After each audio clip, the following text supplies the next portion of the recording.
I'm grateful that you invited me again. So just a quick question here. Anybody has been to Colorado before? Okay, a few. I'm assuming to the western part of Colorado? I think I saw some mountains. Yeah, exactly. Here's my map of Colorado right there. I'm sorry, it's not going to be. So we have the mountains over here. We have the Continental Divide on this side. I mean, this line right here is the Front Range. And Fort Collins, you recognize right here. That Boulder place is over here, and then Denver in Colorado Springs. And most people that come to Colorado land in Denver, maybe visit some people along the Front Range, and then go into the mountains, right, to ski or to do other things. And there is, believe it or not, a totally different side on the eastern side, and that's mostly agriculture. It's actually when you're here at Fort Collins and you're a little bit up in the foothills, on everything to the west is Rocky Mountains, and you turn around and you can see all the way to Kansas or even further, right? That's how flat things are on this side. It's the beginning of the boring part. Yeah, I'm in the College of Agriculture, so I don't think I'm allowed to say that, but that's from a scenic perspective. Yes, definitely. It's you can see pretty far. And interestingly, actually, I'm digressing here a little bit, but some people have their houses a little bit further away from the mountains because then they have a nicer view. Then they actually see the panorama of the mountains instead of being so close. And then you actually have to do something in the mountains when you're so close, right? Anyways. So the point is, right, there's a lot of agriculture going on over here, and there are a lot of interesting topics that I'm not going into today that surround the issue of water. One of them is that most of the precipitation that we have in Colorado comes on the left side, on the western side of the Continental Divide. Yeah, but the water is needed in the cities and in agriculture. And so there's a lot of pumping going on from the what's called the western slope over to the side where we don't have that much rain and snow as we have in the western side. And the other thing is the difference to California. If you've been to California, we have agriculture first, basically. The water comes to agriculture, and then to the big cities. If you think about San Francisco and San Diego and Los Angeles, they are downstream from agriculture. Here it's the other way around, right? First the water comes to the city, and then it comes to agriculture. But that doesn't really matter, as you know, and I'm assuming this is very similar here. The water is spoken for. The cities cannot just take the water out. Of course, every drop is spoken for, and there are historical water rights that go to the agricultural side. But we are growing. This area right here is growing. The cities are getting thirsty. We have these great big backyards, and we need a lot of water there. The cities would like to get some water from the agriculture. That's the basic idea.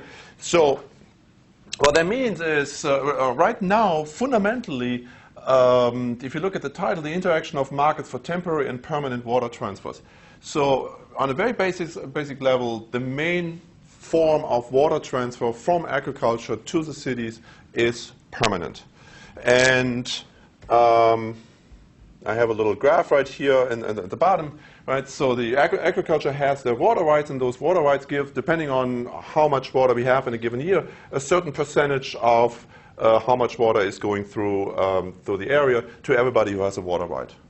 If we have more water, if it's a wet year, then the water right generates more water, and you will see that's what we do in the experiment, of course. And if it's a dry year, then the water right is not generating as much water to everybody who has this water right, right? But so permanent transfer means that entire water right is gone, and for most agriculture, that means this is the end of that particular area, right? So. And so the big concern is, are we losing? Right? It's when I came here on, I don't even know when that was now, Saturday, Sunday, some day lately, and I saw somebody in the airplane who had a very bright yellow shirt on, and I was looking at his bag, and I should have taken a picture. I was kind of shy there, asking somebody. My first person I'm talking to in Australia, I'm asking, hey, can I take a picture of the back of your T-shirt? But he had on his back of his T-shirt, he's saying, no Australian farmers, no Australian food. Right? And that's kind of course, the same all over the place, and that's the same here. If we don't have agriculture over here, we don't have food. I don't know very little about the food system. I don't think that's entirely true, but let's go with it. So the idea here is if we take water rights away, too many, then agriculture is going away, and rural communities are going to suffer from it. So people then say, well, we should come up with some kind of temporary transfer. So only in certain years we are going to transfer money from one user group to another user group, but not permanently. So you keep your water right, but you just, what we call lease, or what the literature calls, you just lease the water in certain situations. And when you see the experimental setup in a few minutes, you will see fundamentally how that works. So the idea then is the water right stays with the agriculture, with the farmers. They would like to keep them. But if the cities are particularly thirsty in a given year, then they can ask, ask means there's some kind of a market for it. They can trade water just in that particular year. They can just lease the water in that particular year. Now, that's the general idea, and that seems, oh, that's great. That means agriculture, if we do something like that, it seems like it's a little bit more efficient. And secondly, it also means agriculture could stay in place. We don't have the farmers to go away because they just give away all their waters forever. The downside to it, and so we did, before we started this work, we did focus groups and we talked to farmers and the group that gave us some money and so on. And one concern that farmers have is, on the one hand, they don't want to lose their livelihood, they don't want to lose their farms, they don't want to lose rural communities to go downhill. Right? That's a very big topic in eastern Colorado. But on the other hand, for many of them, I cannot give you a percentage, but for many of them, the water right is also some kind of a retirement for them. Because they're thinking, I look at my children are not going to take over the farm for whatever reason. Right? So I think once I retire, I just sell my water right, and that's a big source of future income. My children are doing something else somewhere else. But this is now basic finance in a sense here. So this water right is basically now, if we have these temporary transfers from year to year, then the water right value is going to change, and it's basically based on what the future is going to hold. And the cities, to get water now, have two different ways. They can buy the water rights, or they can buy the temporary water. So that decreases the value of the water rights. So at the same time as we have people worried about the drying out of eastern Colorado, at the same time, sometimes the same people are worried about what's going to happen to the value of the water rights. Is it really going downhill? And we don't have a lot of data really from the real world to make a strong case for, because the leasing markets are as usual, similar to what I said 2 days ago, real world data can be very messy. Right? We don't really know what's going on. B, there hasn't really been that much activity in terms of leasing market. Most, at least in Colorado, most transfers are permanent transfers. So in a sense then, this paper right here, I want to go to the next. Water allocation in the western US, let me just skip over this. I mean, we are economists, but many of you have worked with water more than I have, so you know what some of these problems are with permanent transfer and with water markets that are not complete in a sense. A lot of lack of flexibility and efficiency losses. And of course, users do not face the opportunity cost associated with their water. So by the way, and we'll come back to this in a second, the value for the next unit of water to agriculture, just based on production, and we talked about this a little bit the other day, is much, much lower than it is for the cities. The value of the next unit of water is for the cities.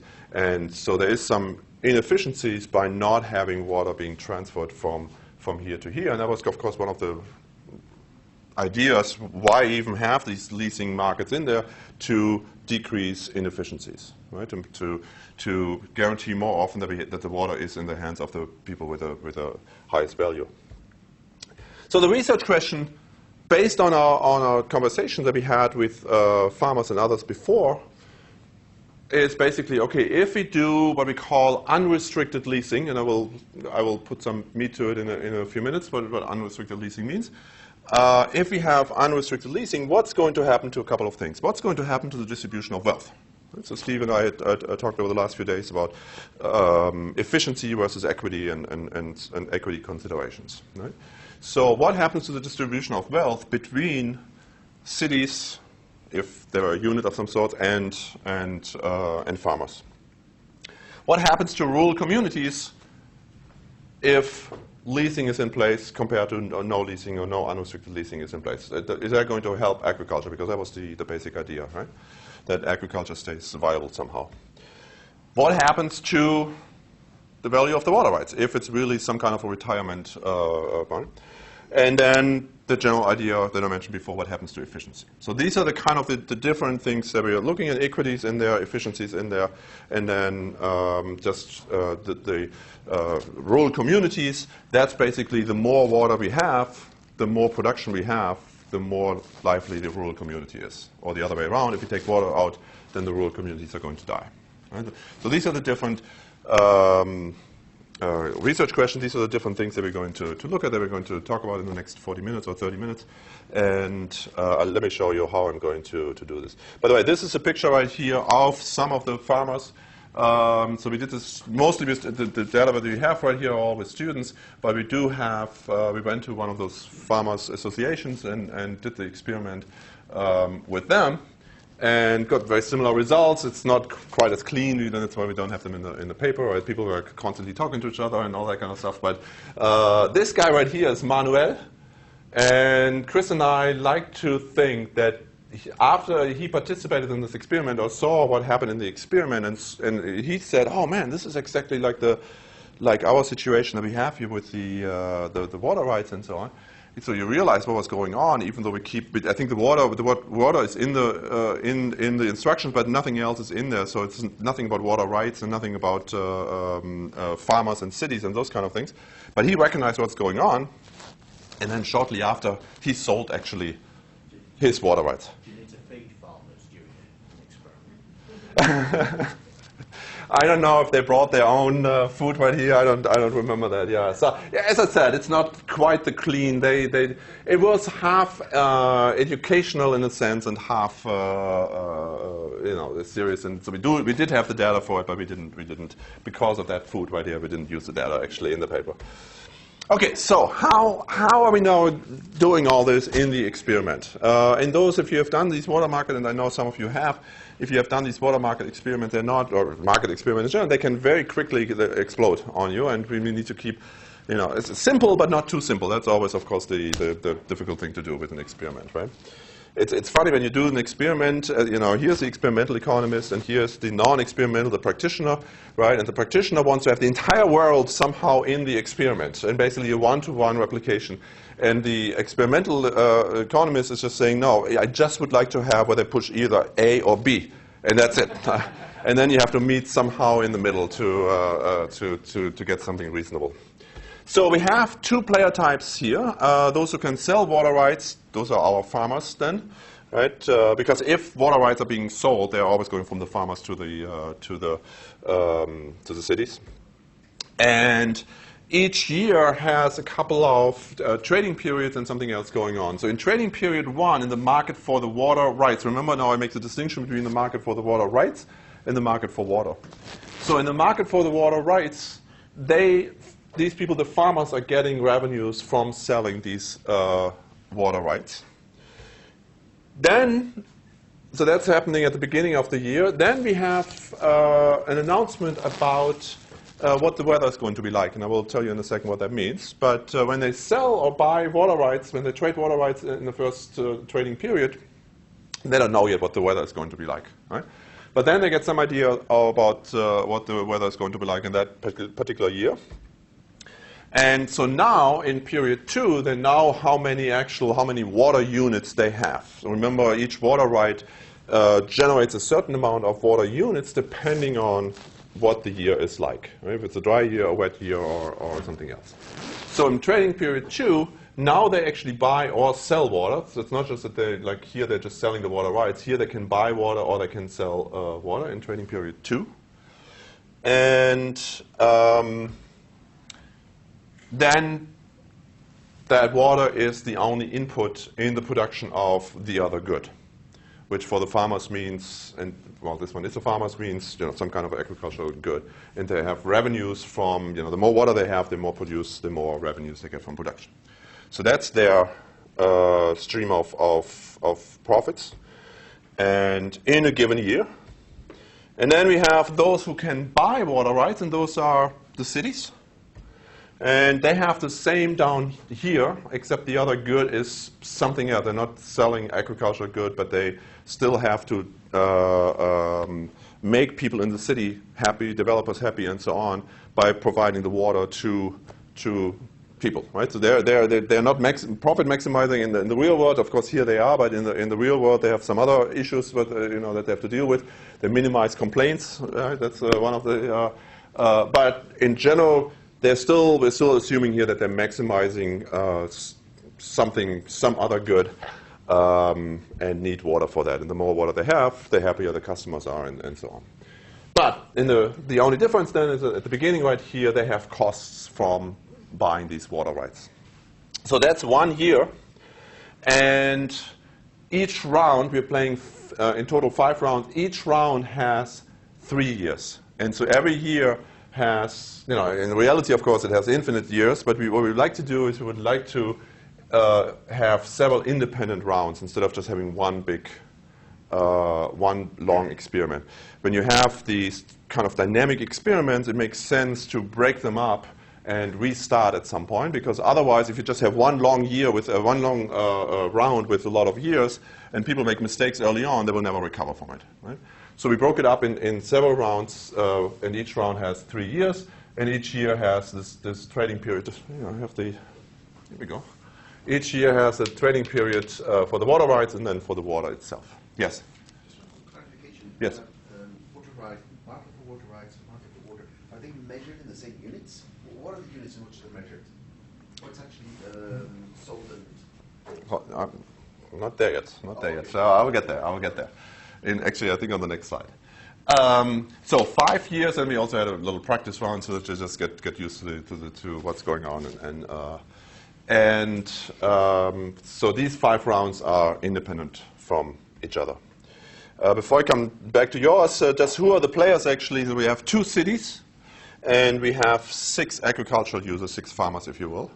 And those farmers are distinguished yet again in low value, medium value, and high value. And I will say in a second what that means too. So this is not, a lot of the things are, I hope, not unreasonable. This is not an unreasonable thing that we have very few cities, and the cities have some kind of a market power in that market, right?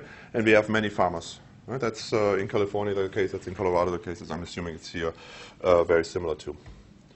Okay, so what are they actually trading? So here is now the marginal payment, if you will, sheet for a city. So, and these tokens are, don't ask me now how many are $1. I forgot that. But these are now the tokens that they have. So a city, player 1 or player 2, at the beginning of a period is starting out with 2 water rights. So they have 2 water rights, and they can buy more. They cannot sell their water rights, but they can buy more. So even if they don't do anything, they will have for sure 2 water rights. Now, how does this translate now into water? If we have a dry year, which we have with the probability 0.2, then they have 2 units of water at the beginning of this year now. Right? So remember, first they see how many water rights they have. Now it's being announced, okay, it's going to be a dry year. So in a dry year, you only have 2 units of water. So 1 per water right. Okay?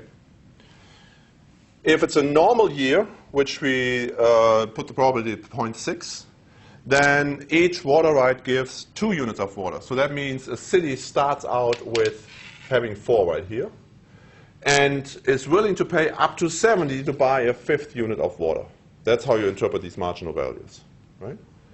So the 4th one has a value of 80, and the 5th one, they were willing to pay up to 70.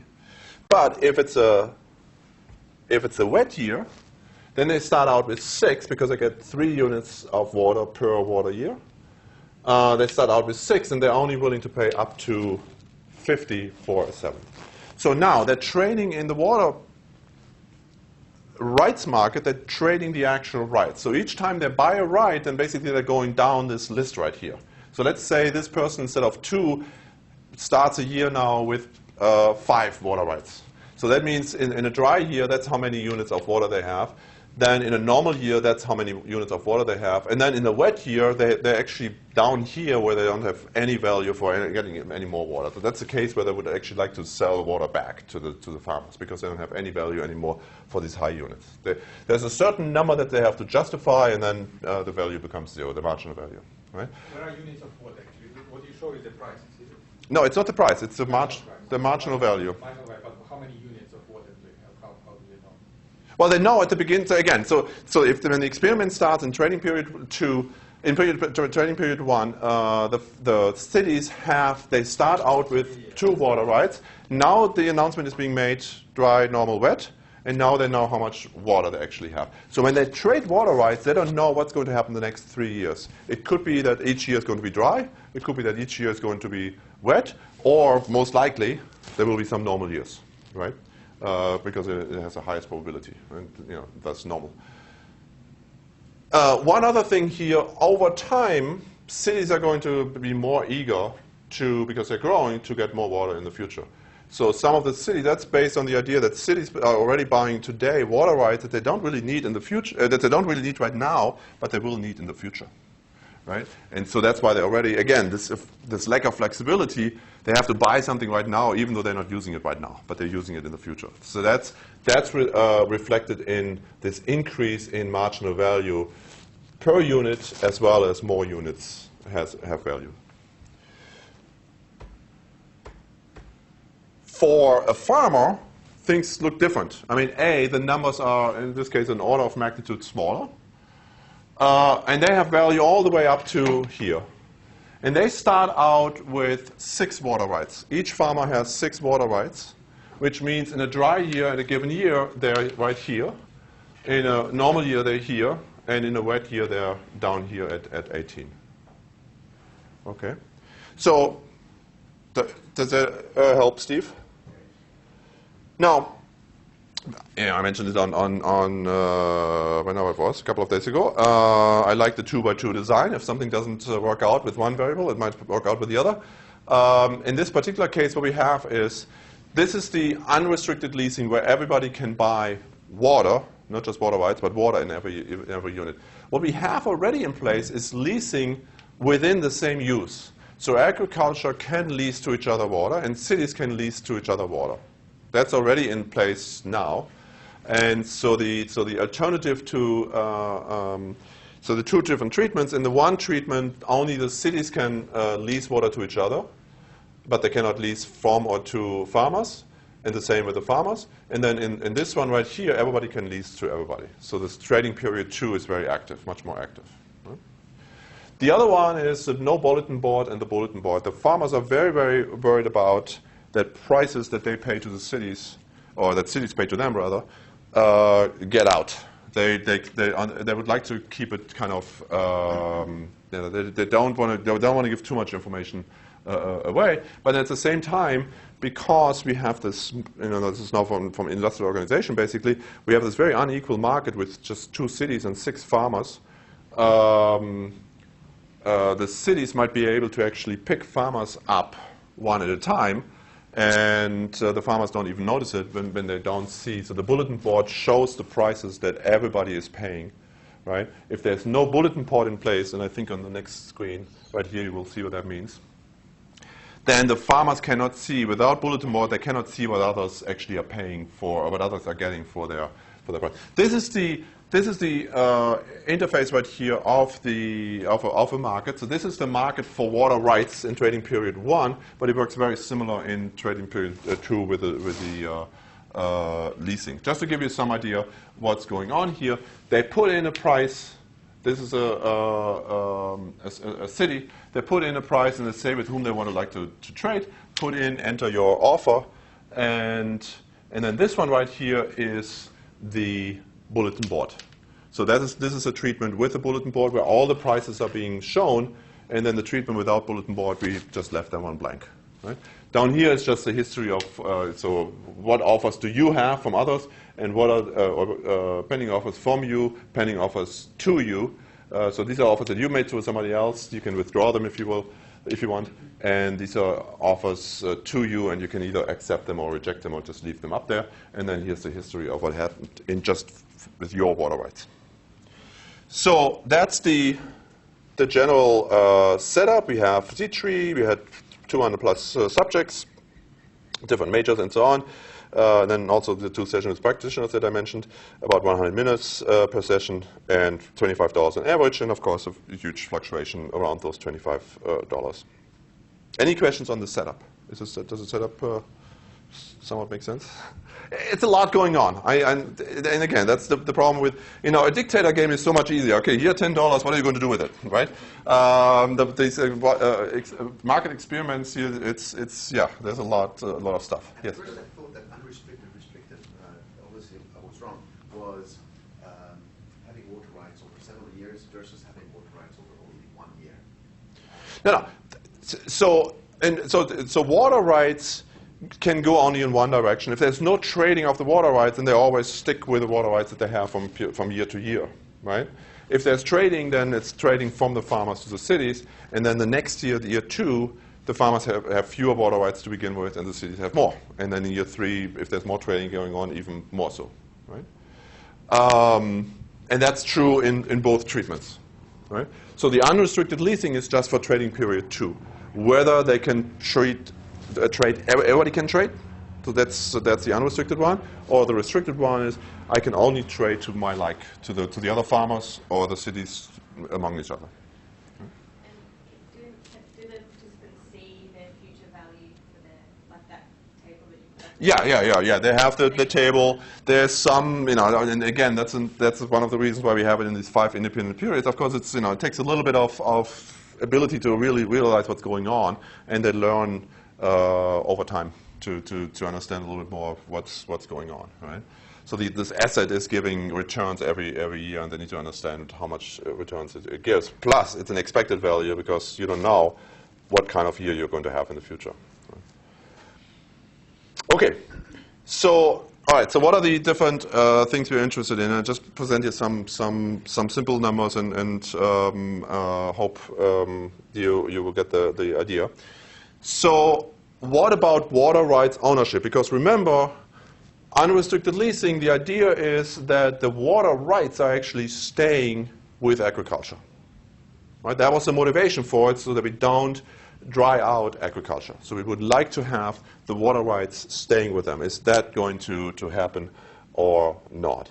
And so here is the percentage of water rights owned by cities. Remember, they have already 2 when they go into a year or into a period. So that's 12% in total for the 2 cities.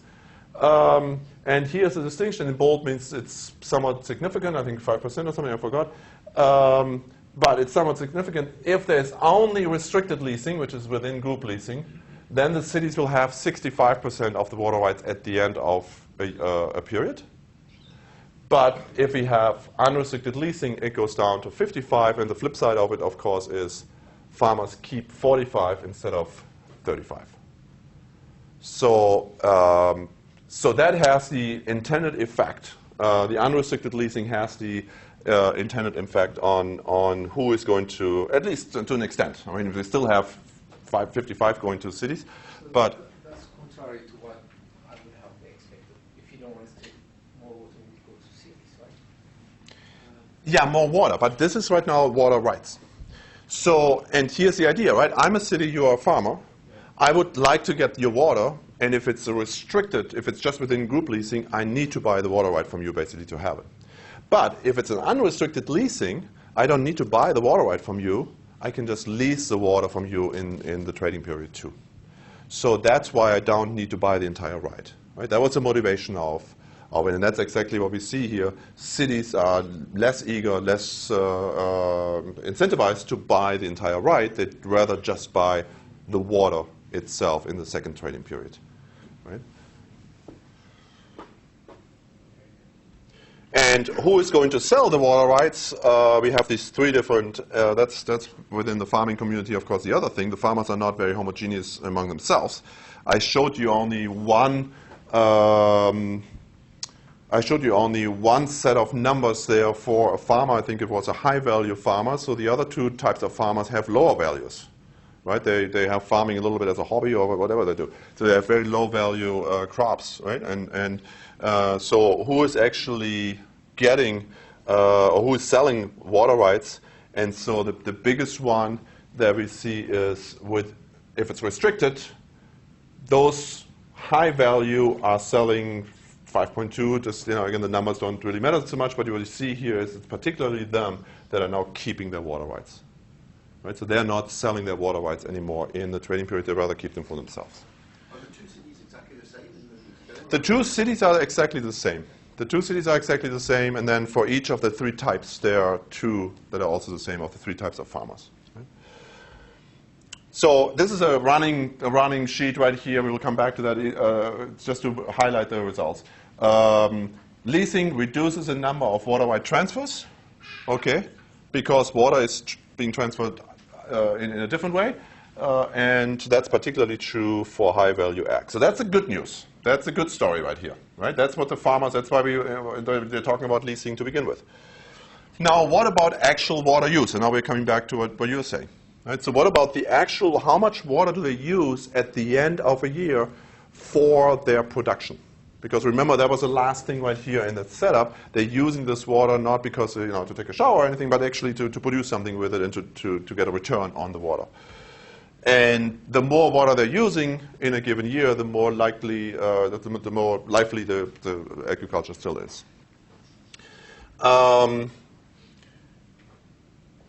Traders 1 and 2 are the cities. Within group leasing, they use actually 50%.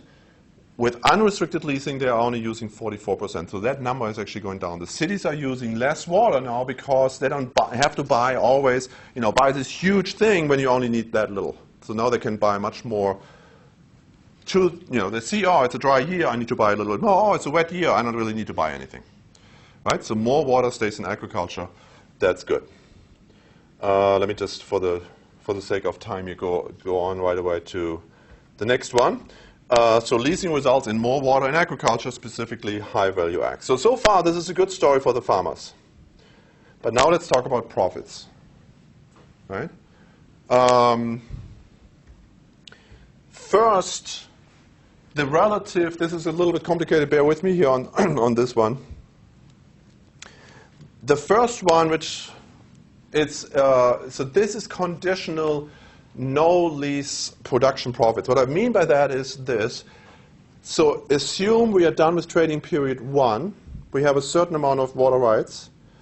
And now we don't have any trading going on in period 2. Okay, so just a simulation basically. So with the numbers that we have after trading period 1, let's assume we don't have any trading going on in 2, at least not across different groups. What would be, how much do profits go down, or the other way around, then if we do have leasing going on, compared to that kind of baseline, how much do profits go up? Right? Because that's, you're still thinking efficiency in the back of our mind. And so 1 is the baseline, so no leasing activity in trading period 2. So trading period 1 right now is exogenous, something happened in trading period 1, and we're just thinking right now, okay, so if there's no leasing activity allowed in trading period 2, what is, across the different uses, what is the increase in profits? And we see within group leasing, so that's the restricted leasing, the numbers, of course, are going up very little. 2% is still not very high, 3% is still not very high, but it's still twice, or not twice as much, but it's a little bit more here. And if you just look at the last 3 rounds right there, we see it goes from 1.5% to 3.1%. So profits are going up in the entire system. Right? If you efficiency, we just look at the entire system, and we just maximize the sum of all the profits combined, right? And we see that we have unrestricted leasing in place. then this trading period 2 is going to help us to increase the profits much more than if the leasing is only within groups, if it's restricted. Is the no leasing activity in trading period, is that a constraint or is that a behavioral observation? No, it's not a behavior it's a constraint. So it's just a simulation that we right now do. So we just treat whatever happens in trading period 1 as exogenous, and we just say we don't have leasing, again, across groups, leasing activity going on as a baseline. So that's just something that we calculate on the side, and then we compare how much profit is actually going up. And so the story here is, in this case, in the last 3 periods, in the last 3 rounds, when people know a little bit more what's going on, it goes up much more than if you restrict leasing only to within the groups. Maybe that's an overstatement, because if you Yes. knew you couldn't lease, you wouldn't have behaved. I know. Keep my thunder here for just a second. Okay, yeah, absolutely. No,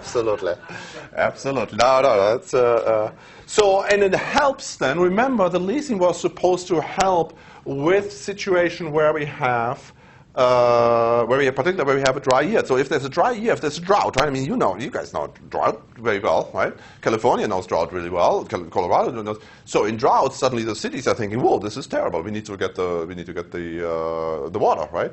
And so we see, particularly in the dry years, that suddenly having unrestricted leasing in place is going to help, given that constraint that I just mentioned. So conditional total profits increasing with leasing, the largest effect in dry years. But now, they're not stupid, right? In trading period 1, we treated trading period 1 as exogenous, so people are just trading in 1, not really realizing what's going on in 2. That's your point, right?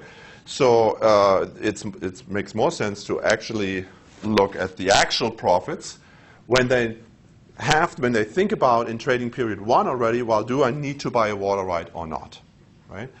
Or can I? And so the impact of unrestricted leasing on profits is then a more important result in a sense. And so it turns out these are now the full numbers. This is not index, obviously. This is now the full token numbers. And if you just eyeball it, you see total profits are not going up from the within group, the restricted leasing, to the unrestricted leasing. So the profits are not, so in terms of efficiency, it's actually not going to help. So, but now we get to the distributional effects. This is now just the agricultural profits per round, so of the 6 farmers, right? And for them, from within group leasing, the profits are actually going down dramatically. And the question is now, why? Why did agricultural profits fall? And that's now where our talk to the farmers at the beginning of this project, when they were saying, hey, I'm really worried about having these leasing markets in place, and suddenly my retirement, my water rights is losing in value. For some reason, I realized I don't have a slide here with the prices for water rights in here. But what's basically happening is, if you go back to this picture right here from early on, the total profits are determined by these 3 things. And if we now have leasing, if we're now more flexible, we have more water. We did that early on, a few slides ago, right? So more water for agriculture means more production, means more money from production, so that's good. There's more going on in trading period 2 because the cities are able to buy from them in trading period 2, in dry years particularly. So the overall effect there is large too. But because they're selling now fewer water rights and they're selling them at lower prices, the prices are actually depressed. And that's going to be outweighing those 2 right here. I should have made this a bigger arrow, because this arrow is bigger than these 2 combined, basically, right? So that's exactly what we see going on there. So that concern of the farmers, and that's why Manuel, that's why we tell ourselves at least, right? Our research had some impact. Somebody saw the results and said, you know what, I'm going to sell my water rights because I'm worried if we do more in the direction of, again, I don't know if that's really why he did it, but at least that's what we tell ourselves. Hey, great stuff.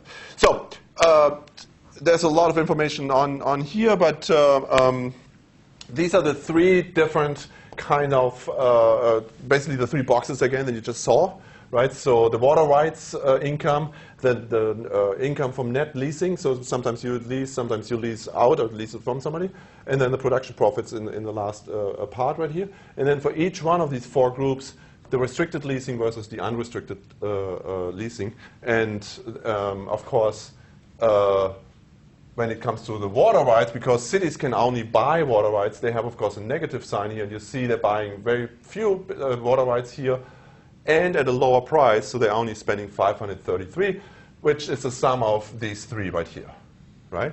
So for the city, they're spending less money on water rights, and therefore the agriculture is, the farmers are getting less money from the water rights sale.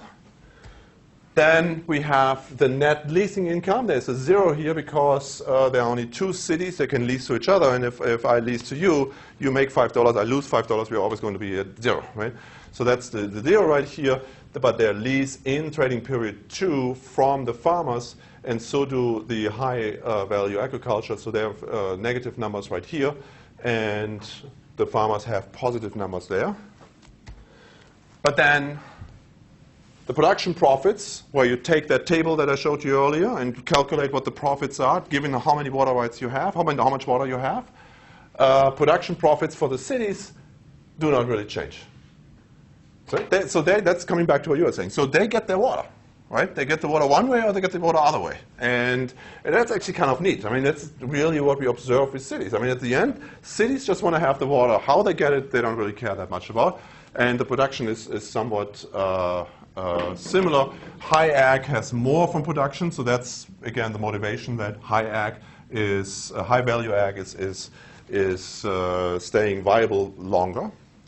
But then here are the total numbers. If you now just add them up, the cities increase in profits, and everybody else is decreasing in profits because of the introduction of these leasing markets. So the two takeaway messages from that last one then is total profits do not increase significantly with leasing combined for the entire market. So it's not becoming more efficient, not less efficient, but it's just, but we do have different distributions across the different groups. And total ag, while they have more ag, they have less money in this. I have more slides on the bulletin board. The bulletin board helps the farmers. Again, this is total agricultural profit by farmers. And that's just because they're able to keep prices up with a bulletin board. You see what other people are going to pay or what other people are going to get, and you say, well, wait a second. I'm not settling for this low price here. You're lowballing me. I'm not going to do it. I see what other people do. And so the bulletin board actually, a little bit contrary to what the farmers are about. You know, the farmers are very, no, I don't want to give anything away from of my prices, right? A little bit contrary to that thinking, the bulletin board actually does help the farmers. So that's tour de force again. I mean, you're seeing a lot of stuff here going on, but this is all I have.